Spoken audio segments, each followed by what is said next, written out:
It's book club time, and I have a bookworm in studio with me, someone who's very familiar to some of our viewers, financial journalist Arabile Gumede, who'll be reviewing a book that looks at personal finance, something I'm sure a lot of us grapple with daily. Happy Sunday. You too, yeah. Thanks for joining us. Thank you so much for having me. So, is this firstly an easy read? Because you get intimidated when you have to read financial books because you're thinking, will I understand the jargon?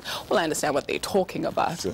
Look, I mean, the book itself, yes, there's a, it is a slightly lengthy. It's sitting at about, what is it, over 240 pages or so. And yes, it does seem a little more intriguing than that with regards to, how big it is. But it is an easy read. I think there are valid examples on just how exactly you can get to be financially ready for certain situations, for certain implications in your life.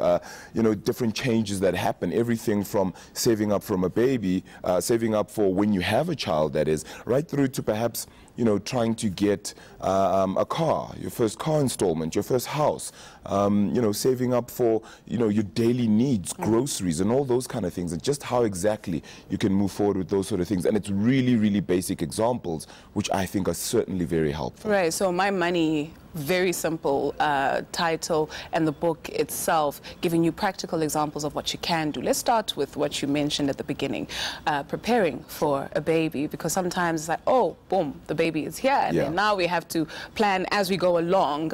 How do you plan before financially for a child? Look, it's very difficult, and I mean, I think not only just myself, but I think countless people know of other countless people who've said, I was just never ready, when it came about. And yes, fine, I mean, of course, it's a blessing. It's an absolute wonderful thing to have. But when you have that child, the essence becomes that you forget about the simple things, right? And you forget that you actually need to start planning for everything from schooling, exactly, right at the beginning, right? And that's sometimes not even when they're actually born. I was actually, setting a joke with a friend of mine already, and his child is only 6 months old, and we're already just like, so, have you registered into Oxford yet? And that is the essence, right? It's being able to say to yourself, okay, yes, fine, we're here, but we need to start saving money like the child is already in university, so that when that stage comes, it's no longer a stress. Because sadly, of course, the price of university in itself, despite what might be happening now, is still going to increase, right? You want your child to still have the best, opportunity, that sort of thing. So I think that is going to be the key element, to be able to say within yourselves as a family, just how much are we setting apart for not just today, which is obviously very necessary, but exactly what happens in future, where you want them to go. And sometimes it just means planning out their entire life. And changes will be made along the way, but that's exactly why you need to be trying to plan for the worst case scenario. You wink, and they're already grown, and they're already in varsity and demanding a lot of things. Exactly. Does the book touch on debt and how to deal and manage your debt? Certainly. I think it would be remiss, right, if it didn't speak about such elements. It's a very important part of, I think, everybody's financial planning.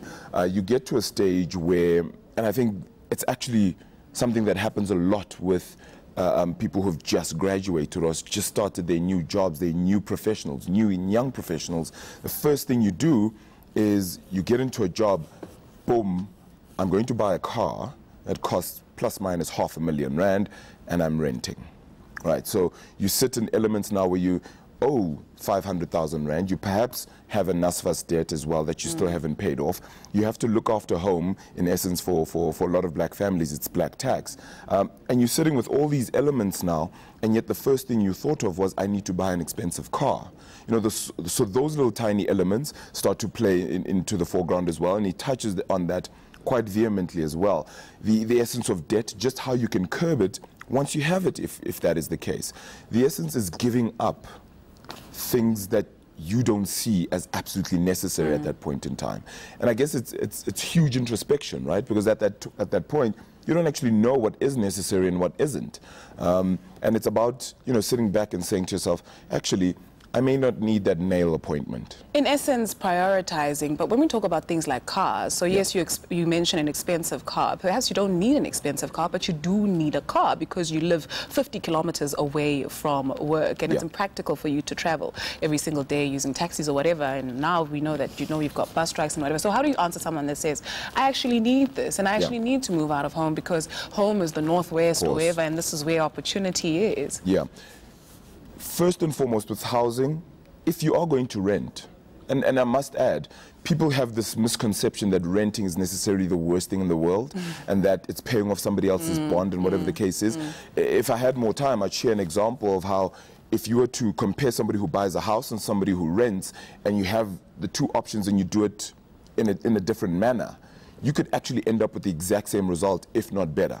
Right, and that is, when you say a different manner, what do you mean? So pretty much if you're renting, right, let's just say you put in 6,500 Rand into a one-bedroom apartment somewhere in Joburg, right? If I was to buy a house in the same place, maybe I'm paying 11,500 Rand, right? That's an added 5K or so, right? That extra 5,000 Rand that you were initially going to spend on a house, if you had invested that same amount of money, whether it be in unit trusts, whether it be in just a capital savings account, you could have certainly earned the same amount of money in the end of that 20-year period, which would give you the fixed asset you would have had when buying a house. Right. So at the end of buying a house, you would have had now a house that you own that is now worth 4 million Rand. Let's just say you bought it for $1 million odd. Now you have 4 million Rand. If you had saved that 5,000 Rand with the impact of compound interest, you could have then been nearer to that amount at the same time too, without the hassle of having to fix things in that household because it's not yours. And now we're just averaging out 6.5. Obviously it increases per se, but as your income increases, so too the hope is that you'll save more too. That's where we leave it. You were greatly missed, and it was great catching up with you this morning, talking about money issues. Arabile Gumede, the money man, reviewing a book called My Money by Gerald Mwandia Mbira.